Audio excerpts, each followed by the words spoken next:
je trouverai le bonheur, oui. Mais c'est tout le contraire. Pourquoi toujours moi? Pourquoi toujours moi? J'ai besoin de nommer. Qui va me caresser? Moi j'ai besoin de nommer. Qui va me cajoler? J'ai besoin de nommer. Qui va m'embrasser? Ah oh oh.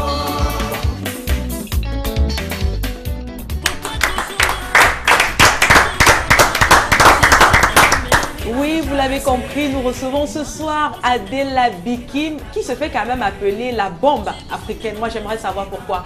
Bonsoir Adela, bienvenue. Bonsoir, bonsoir à tout le panel. Voilà, tous ceux qui me regardent et toute l'équipe technique. Je vous dis merci de m'avoir invité encore une fois de plus chez vous. Non, mais c'est nous qui vous remercions. Alors, tout de go, on rentre dans la première question. Moi, je suis très impressionnée quand je vois la pochette de votre album sur laquelle il est inscrit la bombe africaine. Pourquoi avez-vous décidé de mettre cette précision juste en dessous de votre nom? Ouais, voilà déjà la bombe parce que généralement, vous savez, les Africains chantent copieusement bien. Et puis, je dis les morceaux qui sont là, c'est de la bombe. La bonne musique, voilà, de la bonne musique. Ah d'accord, donc bombe n'a rien à voir avec votre plastique, votre beauté et tout, ça renvoie plutôt à votre musique. Et je vais vous dire, vous m'avez appelé la bombe. Je dis merci parce que il y a de cela 2 ans, Tony Tosh qui travaille ici et qui m'a dit tu dois t'appeler la bombe. Moi je lui ai fait comprendre c'est ma musique qui est bombe. D'accord. Il me dit c'est moi qui suis la bombe parce que je suis belle. J'ai dit oh moi je savais pas. Vous ne savez pas que vous êtes belle. C'est bien surprenant ça. Je suis belle alors, comme toutes les justement, femmes. puisqu'on va rester effectivement sur votre plastique, il se dit de vous que vous êtes une femme très sensuelle au-delà de la beauté que Dieu vous a gratifiée. Cette sensualité, elle vient d'où? Voilà déjà, comment je dirais ça? Vous commencez peut-être par nous. Apparemment, elle est sans voix. Apparemment, aucune femme ne lui avait jamais fait ce compliment. Peut-être qu'elle a pas habitué que ça vienne des constant hommes. en fait, parce que j'ai remarqué, même quand on regarde le vidéogramme, on remarque que c'est quelqu'un de très sensuel. De très sensuel, oui. Qui sait mettre son corps en valeur, qui sait se qui trémousser sait, comme il faut. Très explosif. comment on dit ça? Qui sait capter le regard des autres, quoi. Et particulièrement de la chambre masculine. Oh. Je peux dire, depuis mon bas âge, j'ai toujours, quand je danse, quand je chante, je fais toujours l'effort de mettre les gens à l'aise, de me mettre à l'aise, d'entrer, si je peux dire, à la peau de celui qui chante. Bon, c'est quelque chose qui est en moi, voilà, si je peux dire ça comme ça. Question pour Lucienne Ouassi. Oui, Adela, on remarque quand même que ce soit sur scène ou dans la rue, vous avez un accoutrement très particulier. Est-ce que c'est toujours le showbiz ou c'est un choix de faire du boom à chaque fois que vous passez? Dites-nous. C'est Dieu qui a donné, voilà, si je peux dire ça comme ça. Dieu qui a donné. Et alors, il faut mettre ça en valeur, quoi. C'est quelque chose de naturel. Hein. Mais est-ce que vous ne pensez pas que vos tenues un peu trop sexy n'heurtent pas souvent les sensibilités? Ah, vous pensez? Je ne sais pas. Voilà. Non mais dites-nous, quand vous-même vous passez dans la rue, quel est le retour que vous avez? Parce qu'on connaît, on est au Cameroun, et un homme normal, en principe, devrait se retourner. Oui. Alors j'imagine que sur votre passage, c'est carrément tous les hommes qui se retournent. Oui, mais moi je pense que la femme ne passe pas inaperçue, toutes les femmes. Hein. Donc c'est pas moi, ça ne c'est pas chez moi que ça commence, c'est quelque chose de normal. Hein. Mais il y en a qui attirent plus le regard. Non, je suis désolée, toutes les femmes, hein, quand tu passes on va te regarder, les hommes vont se bousculer. Voilà. On a compris qu'il fait beaucoup dans l'humilité. Moi, je veux qu'on rentre un peu dans votre carrière et on parle un peu de cet album parce que depuis 3 mois qu'il est sur le marché, La clé de la vie, si je ne me trompe pas. Voilà, on a beaucoup plus mis en avant ce titre qu'on a écouté tout à l'heure. Est-ce que c'est le seul titre qu'on retrouve dans l'album? Oh que non, mais qu'est-ce qui se passe? Pourquoi est-ce que c'est ce titre-là qui est le plus en vue?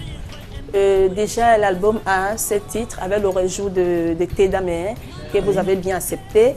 Il y a Je vais être aimé, il y a Les soucis d'amour, il y a Je suis fatiguée, les mêmes humilité, voilà. Et les mêmes horizons. Voilà, merci. Donc, non, mais vous ne répondez pas à la question d'Isabelle Carole qui se demande quand même pourquoi vous avez choisi de mettre cette musique-là en avant plutôt que oui, parce que je pense que il fallait, c'est ça qu'il fallait mettre en première position. Mais ça ne veut pas dire, c'est pas le titre phare aussi. D'ailleurs, tous mes titres sont phares. Oui. Voilà, tous mes titres sont phares. Mais Alors, vous revenez Dédé, hein, justement. Vas-y, Isabelle. Oui, parce que d'abord. moi, je m'arrête encore sur ce titre. Je veux être aimé, vous insistez dessus tout au long de la musique. Mais on se rend compte depuis 3 mois que cet album est sur le marché, vous n'avez pas encore d'alliance à la main. Mais qu'est-ce qui se passe? On a pas encore répondu à votre question. Ça revient toujours. Oui. Je vais être aimée. Hier, me caresser, me cajoler, me faire ci, hier me faire ça pouvait être le cas pour moi aussi, ou alors demain ça serait le cas pour moi, mais je me place tout simplement à la place de toutes ces femmes-là qui ont ce problème. Et je dis non, stop, on ne doit pas déranger la femme. La femme, c'est celle-là qui s'est aimée pour de vrai. Et je dis à ces femmes de ne pas se décourager. Si ce n'est pas la bonne personne, Pierre, ça ne veut pas dire Jean, je dirais pareil. Mélissa Mar. Alors moi je sais que Adela Bekim a eu à travailler ici exactement en tant qu'artiste avec bon nombre d'artistes. Vous avez eu à collaborer avec bon nombre d'artistes. Mais vous allez nous dire, c'est quoi votre histoire avec Dédé et Yango et vos rapports justement avec l'artiste Lisati qui est à l'ordre du jour. Ouais. Voilà le grand frère Dédé, le monument, voilà. Il m'a beaucoup apporté aussi dans ma carrière, tel que les autres aussi, les aînés, Rosie, Bush, Désiré Jeffrey. Mais cet album, il m'a donné beaucoup de conseils.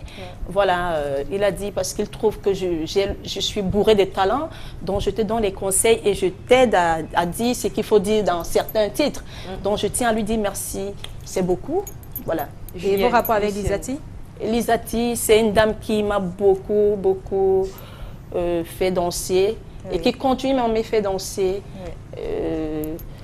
ces morceaux. Mais vous l'avez rencontrée récemment? Récemment, non, mais par contre, avant, quand elle était malade, j'étais au cabaret, l'un des cabarets. J'ai dit, une seule main ne peut rien faire, mais le geste, arrête ça, s'il te plaît. Ça me fait mal de te voir à ce stade comme ça, c'est touchant. Donc arrête, et c'est pas ça qui a fait quoi que ce soit, mais je pense que c'est une dame qu'on devrait, avant même que notre petiti, Samuel Eto'o, qui a beaucoup fait pour elle, mais nous-mêmes les artistes, je pense qu'on devrait faire quelque chose. Mais je dis, une seule main ne pouvait rien faire. Pas nous un fagot, d'accord. Voilà.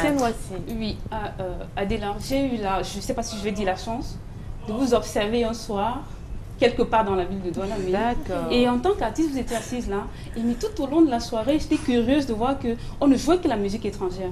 Mais alors, en tant qu'artiste camerounaise, qu'est-ce que ça vous fait ça? Non, déjà, moi je suis déjà habituée à ça, mais je pense qu'il y a les Didi aujourd'hui qui ont compris qu'ils doivent jouer la musique camerounaise. Voilà. Hein. Là, je pense, c'était à l'époque, mais aujourd'hui, ils jouent Adela Bekim, ils jouent même les autres. Il y a quelques mois seulement. Non, ils jouent les autres aussi. Hein. Ils nous jouent, ils me jouent. Voilà. Alors, vous entrez dans le showbiz par la danse et bien entendu, on vous a vu dans plusieurs clips également en tant que figurante. Mais qu'est-ce qui vous a poussé à faire le pas entre le chant et la danse? Je vais vous dire, depuis mon bas âge, vraiment, j'ai aimé la danse. Ça, et je n'ai jamais dit que je voulais chanter. C'est un nom de Dieu. Parce que je me sous-estimais, parce que je me disais que les pauvres ne chantent pas. Ah ben les pauvres ne chantent pas. Ah ben oui, je vous assure. Et à quel moment vous vient l'envie justement de chanter? C'est quand j'ai sorti, j'ai eu à travailler avec Désiré Jeffrey qui m'a dit on fait l'audio. Oui. Il me dit mais moi je pense que tu peux chanter. Je t'entends chanter tout le temps. J'ai dit moi je peux chanter. Et puis c'est comme ça que c'était parti.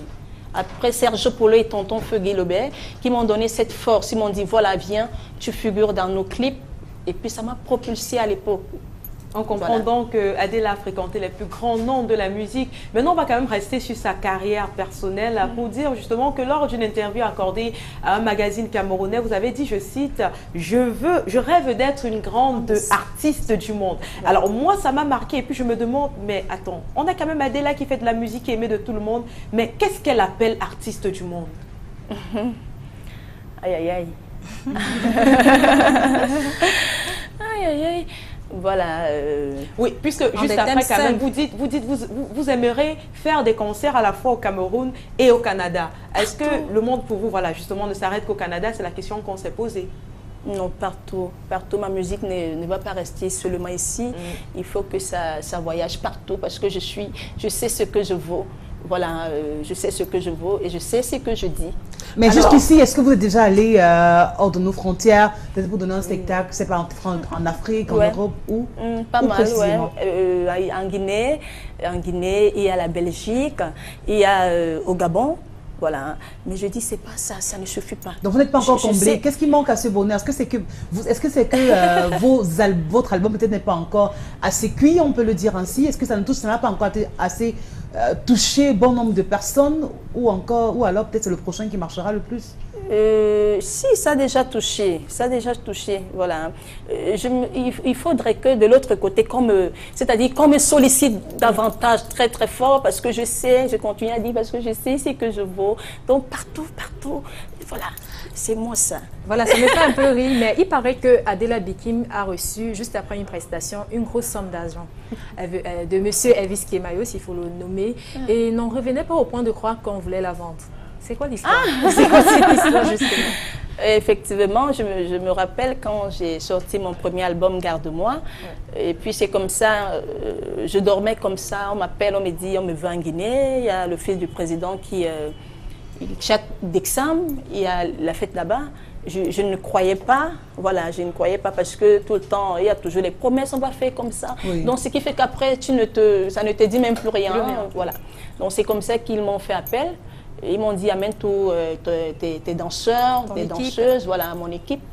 Donc, c'est comme ça que je me suis retrouvée là-bas. Et le jour, on me payait. Et quand j'arrive même d'abord, 3 jours, je dis, mais je suis venue chanter pour une seule prestation. Pourquoi maintenant de gauche à droite? Maintenant, il faut qu'on aille à Bata parce que j'étais à Malabo.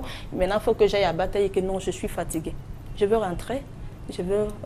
On m'a dit, mais attends, reste. Surtout que je n'étais même pas sûre que je devais aussi avoir une grande somme. Voilà. Ouais, donc je dis, vraiment, peut-être on va dire, ok, prends comme ça. Mais le jour où on me remettait l'argent avec M. Elvis Kemayo, j'étais très contente. C'était combien? J'ai pas besoin, ça n'a pas d'importance. Hein, mais le problème que je pensais qu'on voulait me vendre. Voilà. C'était le plus gros cachet, quoi. Voilà, je vous assure. Voilà. Et là-bas, ils apprécient bien les talents. C'est pas comme ailleurs. Mais en Guinée, ils savent les stars, c'est comme les... Et cet argent vous a servi à quoi? Vous avez acheté un cadeau de souvenir ou alors? Si, Une voiture, ça sert peut-être. toujours. L'argent sert toujours à quelque Vous avez chose. fait de ça un souvenir? Et ça sert toujours, ça sert toujours. Un souvenir de cet argent, je demande. Apparemment, elle veut faire dans la langue de bois. On a dit dans tout Adela Bikim. Mais oui, il faut tout Un dire. souvenir, vous avez acheté un tableau, par exemple, accroché. Les souvenirs dans ne la manquent pas. J'ai ma belle guitare. Voilà. Ah, super. J'ai ma belle guitare. D'autres choses, je n'ai pas. Vous parlez de guitare, hein, et tout de suite, moi, je vais vous demander pourquoi acheter une guitare quand on a déjà des syndicats qui offrent des guitares? Ou alors vous n'avez pas reçu de guitare venant de ce syndicat? Non, ils m'ont fait appel quand on remettait les guitares, mais malheureusement, je n'aime pas souvent me lever vite. C'est-à-dire, là où il y a beaucoup de... Non. Vous avez préféré vous offrir Oui. votre propre guitare. Alors, oui, chers téléspectateurs, vous êtes sur, disons tout, une émission qui est alliée à la fois divertissement, éducation, information. Et puis, vous avez bien pu vous rendre compte que, permettez, madame, on va un tout petit peu intéresser notre invité à la chose. J'imagine que vous vous intéressez à la politique. Vous pensez quoi, par exemple, de l'âge du président de la République? Certaines personnes trouvent qu'il se fait vieillissant. On dit que 31 années au pouvoir, c'est beaucoup. Est-ce que pour vous, il est très vieux pour gouverner le pays? Pour diriger le pays? Moi, je ne trouve pas qu'il est vieux. Même s'il est vieux, il fait bien le travail. Donc, à mon avis, à mon avis, je ne vois pas pourquoi on doit s'attarder à l'âge. Oui. Non. On devrait s'attarder sur quoi? Sur son Sur la propre performance. Vous êtes satisfait du niveau de vie des Camerounais? Vous trouvez que tout va Donc bien? vous pensez que c'est le meilleur risque? Non, vous pensez que c'est le meilleur risque? Mais vous acculez l'invité. Non, la question est ça. Est-ce que vous pensez aujourd'hui, parce qu'elle a dit qu'il fait bien son travail, je voudrais savoir, est-ce qu'aujourd'hui vous êtes satisfait du niveau de vie des Camerounais? Ne vous plaignez pensez pas. qu'il n'y a plus rien à faire, que tout va bien dans le meilleur des mondes? Ça va aller. Oui, Lucienne. Moi, je prends tout de suite l'avis de notre invité. Adela, dites-nous, est-ce qu'au jour d'aujourd'hui, on devrait être capable de se donner la mort parce que on soupçonne peut-être sa chérie d'infidélité? Déjà, ça fait mal, Oui. mais pas à ce point de se donner la mort quand même. Hein. Ouais, c'est pas... Ça fait mal, ça fait mal. Mais pourquoi se suicider? C'est pas bien. On devrait avoir du recul face aux choses qui nous viennent du cœur pour éviter justement d'agir comme ce monsieur. Adela Bikim, c'est quoi votre point de vue? Voilà, j'ai réussi à calmer les dames. C'est quoi votre point de vue, Adela? Même chose, hein, parce que ça, c'est être lâche. D'accord. Voilà, c'est être lâche avec les bonnes choses qu'il y a sur Terre. Tu te décides à te suicider. Moi, je vois pas ça clair. C'est pas normal. On va dire, maintenant, on peut le déporter du côté de l'invité parce qu'on va prendre cette dernière partie avec elle. On va s'intéresser à sa carrière. Lucienne Ouassini. Alors, vous revenez de... oui, allez-y. Allez-y, Viviane, allez-y. Allez, vous revenez des DA, effectivement, hein, pour une série de spectacles. Comment ça s'est passé de ce côté-là? Il s'agissait de quoi exactement? Voilà, c'est une tournée nationale. Il y a le groupe promotion de la culture qui m'a sollicité, m'ont sollicité que je sois la mascotte. Voilà. Donc après DA, ça sera Crébi, Limbé, Yaoundé, Bafoussa. Voilà. Le 8 mars, c'était le départ. Et je dis merci déjà à Sa Majesté Salomon qui m'a remis le trophée, qui a dit Adela, ce trophée, c'est l'étoile. Tu es notre étoile ici, tu iras loin, loin, loin. Je tiens à lui dire merci comme ça. Je dis merci à monsieur Jean de Dieu qui est fort, parce que c'est pas donné d'avoir des belles idées comme ça, qui est fort, qui a pu résister à le faire, a dit voilà, je commence par aider, voilà. Mélissa Mar. Alors, à vous entendre, on a comme l'impression que tout va bien pour vous. Oui. Mais moi, j'ai envie de vous poser, depuis votre carrière musicale, bien sûr, quelles sont les personnes qui vous ont le plus cassé le pied? Non, ça n'a pas d'importance. Mais oui, nous sommes on veut savoir. On veut savoir. Non, je suis désolée. On dit Ça n'a jamais existé ou bien? Ça n'a jamais existé. Oui. Tout est rose pour vous dans votre carrière musicale? Vraiment, vous savez, c'est le showbiz. Ouais. Que les coups sont permis. Adela Bikim n'a pas peur, par exemple, de ceux qui nous regardent? Rien. C'est juste une question. Lucienne Ouassini. Mais je remarque quand même que vous sortez vous êtes originaire de la Sénégal-Maritime, une zone qui est réputée pour son asiko, mais vous faites dans du makossa. Pourquoi ce penchant? Je fais dans la variété. Je fais un peu de tout. Voilà. C'est pas toujours le makossa. Il y a aussi quelques titres, vous allez écouter avec le temps. Voilà. Une dernière question peut-être pour sortir de cette interview avec l'invité. Oui, moi j'ai envie de demander, en dehors de la musique, qu'est-ce que Adela Bikim fait? Lorsque vous ne chantez pas, par exemple, qu'est-ce que vous faites? Adela Bikim, je vais vous dire, c'est mon premier métier, d'abord la musique, donc je ne fais que de la musique. Vous n'êtes pas maman au foyer, rien? Je suis maman au foyer, c'est qui est normal. Et justement, en parlant de mère au foyer, la petite Fortune me disait encore il y a quelques jours, mais moi j'attends mon petit frère ou ma petite soeur. Qu'est-ce qui se passe, maman? Voilà, je peux dire, j'attends le bon moment. Il ne faut pas aussi faire parce qu'il faut faire aussi. Hein. Voilà. Le bon moment, c'est quoi? Les bons moments. La bonne personne ou le bon moment? La bonne personne et le bon moment. On a Isabelle qui est dans les secrets des dieux, on va le dire tout simplement comme ça. Alors, votre dernier album sorti il y a 3 mois, oui, La clé de la vie, 7 titres, où est-ce qu'on peut le retrouver? Voilà, j'ai mon site internet déjà qui est www.adelabikim.com. Voilà. Et déjà chez Flash Music à Dedo, chez Chaval Music à Yaoundé. D'accord. Voilà. Merci à vous Adela, on va sortir de cet autre, disons, tour électoral. Merci à vous tous d'avoir été des nôtres. Merci à vous mesdames sur ce plateau. Merci. On va remercier également les techniciens qui ont été présents. On va parler de Carlos Minou et de toute l'équipe chapeautée également par Séverin Tchouban. On vous donne rendez-vous demain lorsqu'il sera 18h30. Bye bye.